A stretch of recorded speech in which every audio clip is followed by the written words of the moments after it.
Welcome back to another Guardian Tales video. We're gonna jump into some arena PvP. Here we go. Let's see. So this morning I woke up, Coliseum was full as far as the 5 runs. So I ran some Coliseum super quick in the morning. And over the night we actually bumped into Diamond rank. So that was pretty cool. But unfortunately, them Diamond boys don't play. We had a really rough day in Coliseum, so we got kicked right out immediately. So a little bit rough. It was a little bit rough. I'm happy to see a new map. I do like a map like this a little bit better. This Nari is blasting me. Open the box. What are you doing, dude? Am I lagging? That happens all the time where I'm facing the box, I'm raycasting into the box, and I don't open the box even when it feels bad. But anyways, hopefully we can do a little shootout with this Nari. Bump, bump, bump. Let's run out. And then there we go. So we took more damage there than we really needed to. And what I'm noticing, even with a high level Nari versus a low level Nari, it feels really RNG. It's kind of hard to make it work. I know this is a Tinea. If we can use the line of sight appropriately, which we're definitely doing, we can make up for all the damage that we took. Speaking of Tinea, I got Tinea on my free 10 pull today. So definitely a win. Obviously, I'm still trying to get Bari, but Tinea would be the hero I'd be going for right after Bari. So I'm actually feeling pretty happy about that. Can I get him to run into an ult? Or is he gonna bait me into his? Bop, bop, bop. Okay, there we go. So we make up for some lost ground. Whew, I'm liking the new map. It's my first time seeing this map. But anyways, yeah, so on the free 10 pull for the event, I got a Tinea. I'm happy with that again. She's like the second goal hero for me. I wanted to get Bari first and then Tinea. So again, that feels really good. And you'll probably be seeing her in the future. Honestly, if my Tinea was geared and ready to go, I'd gladly replace Eugene, because you guys know how I feel about Eugene. But whew, here we go. And yeah, Coliseum. So you can definitely fall out of Diamond. I think you can't fall below Platinum 1, but that might be incorrect. So who knows? But yeah, Coliseum, man. Whew, we're gonna have to work on our Coliseum team. It was a little bit rough. Anywho, we shall continue. Also, previously in videos, I think I said that there was going to be 10 days of the free 10 pulls. That was incorrect. There is going to be, it's only 5, but even so, you know, it's still really good. 5 free 10 pulls. Hell yeah, hell yeah. He knows I want the box, so he's gonna try to deny. Whoop, whoop, whoop, whoop, whoop, whoop, whoop. I'm gonna get killed here. Can I get the box first? Oh, kind of close. And there we go. Is this literally the same team I fought? No, it's different because they didn't have a Bianca. And they've added in some sort of code as of the last patch to make it less likely for you to fight the same person in the same day or whatever. This is all gonna hit the wall. Using the ult there was a really big mistake, and that might actually cost me this whole match. Yep. And we're getting a little bit of lag, but I can't blame that one on lag. So since my Nari is out, and that's my main carry, we're probably screwed unless he really screws up. And there you go, GG. 66 Nari, blowing my whole team apart. That felt bad. Yeah, using your ult Nari versus Nari, I think is just a complete mistake, and we went and confirmed that right there. Because it freezes you in place for a period of time. You can line of sight the ultimate ability. I feel like there's no place for it unless you have a tank chasing you that's gonna run right into it. So hopefully we'll learn from that mistake. We won't do that shit again. That was freaking horrible. But anyways, let us continue. Let's redeem ourselves. We're slowly clawing our way towards being able to get the Minotaur Pendant, which will fix a massive hole our Nari still has. Complete garbage. I don't know what this is about, but our Nari has complete garbo as far as accessory. All my heroes' accessories are actually really bad, and I guess I might have to go and do some what is it, the mirror dungeons or something? Let's see how many DPS buffs we can get. Obviously this is like a throwaway account or something like that. Timer was getting a little bit low, so we went in damage. I'm just curious how many buffs I can get. Honestly, I'm still mad about losing that Nari versus Nari. That was horrible. 70 Nari losing to a 66. Plus my Nari is like fully awakened. God. And that's a 66 character too. I don't know why this guy has 66 one-star heroes. I don't know. I don't get it. We see it every once in a while. It's probably gonna just kabang. Yeah. 7 DPS buffs. Have you ever seen it, fellas? Have you ever seen it?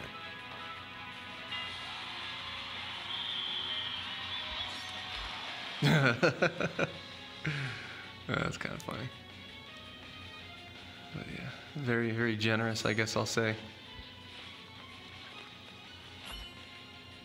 I wonder if it's just someone who, if they quit the game, they want to make it easier for other players or something. Maybe that's the situation.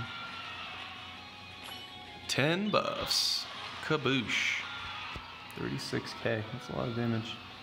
Dude, her anchor does a ridiculous amount of damage. A lot of people complain about Marina being too strong. And I think if they nerfed the damage on the anchor, I think that might actually be fun. Because she's melee, so if you allow her to get into melee range and you take damage from Marina, that's your own fault. You did that. But the thing with the anchor is it is tough to dodge. Yeah, you can circle kite it, but at least in my experience, the game lags. You drop a couple frames here and there, it completely messes up your strafing. So it's really easy to land those anchors, and the radius on the anchor is actually quite big. Hecate does a ton of damage. We got to be really careful about this. Should be able to strafe these. Woo! That looked like a lot. I interrupted my ult there by trying to sprint after. That felt really bad. We got 2 buffs, so that's no. If we got 3 buffs and died, I think it'd be okay. But 2 buffs is not enough. Same thing here. So we're fighting against a ranged character, and she can shoot through the line of sight. But using that ult is probably something I need to not do against ranged heroes. And then we're fighting a Bari. I will, if I'm aggressive up on her face, I will use the. Dude, that was messed up. I'm on the opposite side of her. I'm on the opposite side of her character, and the attack AoE is so large that it still hit me, and she almost 3-shot me. If she got that one last attack off, she would have done so. And that shoots through pillars now? What? Since when does Tinia shoot through pillars? Are these pillars different than all the other maps? What in the hell? We do have some range because we have the X weapon. And Eugene does something useful for once. Very, very nice. Very nice to see it. We're back in our winning ways.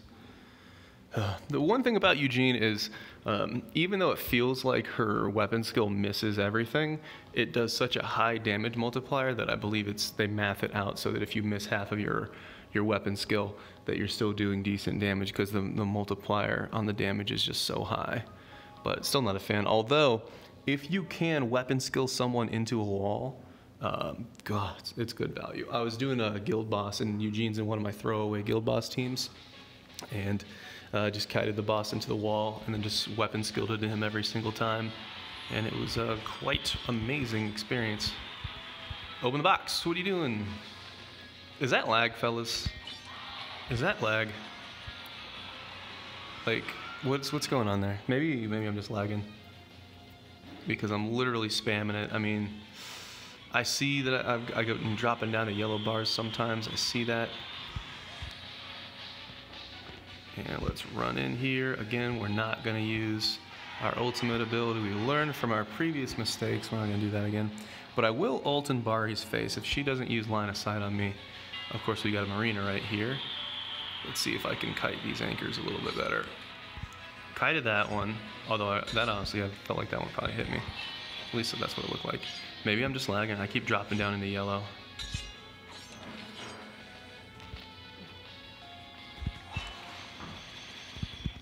They do get CC'd, taking like no damage. They are, not me.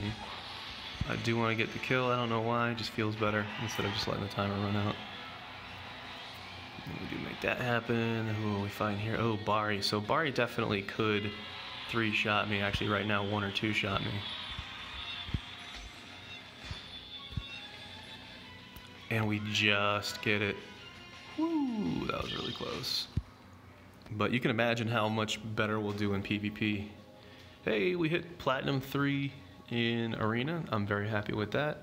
But anywho, you'll see how much better that we'll do when we get Bari geared up and ready to go, as far as our Arena team and, of course, our Coliseum team and all that. Earth team just has so much synergy that it makes me really want to get that Earth team going, even though I have Nari and I really enjoy Nari. Hey, we got some energy. But anyway, let's take a look at Coliseum. Let's see if we have any runs to go. One run in here. But yeah, we were all the way up into Diamond, and we dropped out. I think I lost 4 out of 5 matches. So obviously felt pretty bad. Kind of got the Earth team here. They have a Nari instead of a Tinia. So even though the DPS on this team looks really low, it actually could be a really big threat. Could be. Now, Marina's a water. She does good against Earth. And then everybody else is basic, so it shouldn't have a plus or a minus on them. Let's see how the team goes. So red team's dropping down, but blue has now evened it up. It is now Nari versus 2. Can Nari pull it off? I do have faith that it can happen. If we get that ult and we launch everything, bada bing, bada boom. Hey! Even though, oh, my battery's dying. Nice timing. Hey, and then we're back up into Diamond, so that's nice to be able to film that. You guys get to see that I wasn't just making stuff up. We're actually there. So, but I'll show you guys Tinia, because I got her again from the free poll that you do every day for the 5 days. So I guess this is day 3, so I think we have 2 more days on that. And I don't even know what maybe it's like a holiday or something, or anniversary of the devs, I don't know. But we do have the Tinia. Where's she at? And we're leveling her up. We don't have any gear for her really, but we're leveling her up. And when I start to use her, we'll do awakenings and all that good stuff. But there you go, man. We just got here today. I had a ton of energy because I keep throwing all my energy into, a ton of XP points, because I throw all my energy into the Earth evolution dungeon thing. That's what I'm trying to say. There you go. So Hecate, she's working all of the original 2-star Earth heroes are now 4-star for me, and we're just grinding and grinding till we get enough Bari shards, and then we'll go over and do Tinia and stuff. But yeah, it's pretty good. And then as far as awakening, over here, she is awakened. She just needs to get some of these. And I've heard a lot of people say, hey, don't completely awaken a hero. What are you doing? You need to spread it out. But I gotta say, in a lot of the Coliseum fights and a lot of all of the other content, it's come down to Nari being by herself and just wiping out a whole team. So we're gonna keep that going. I think I've had good return on that investment, I guess I'll say. And then we'll do the same thing with Bari. Then we'll do the same thing with Marina. And then after that, I'll chill out, because those are my 3 arena heroes, at least for now. I'm very, very interested and excited for the dark tank that's supposed to come next patch. He is a reflect tank, and so that just sounds like it's going to be amazing in PvP, and probably a hard counter for Nari, so that might help. But anyways, all right, fellas, that's it. As always, I appreciate you guys for watching, and I'll see you in the next video.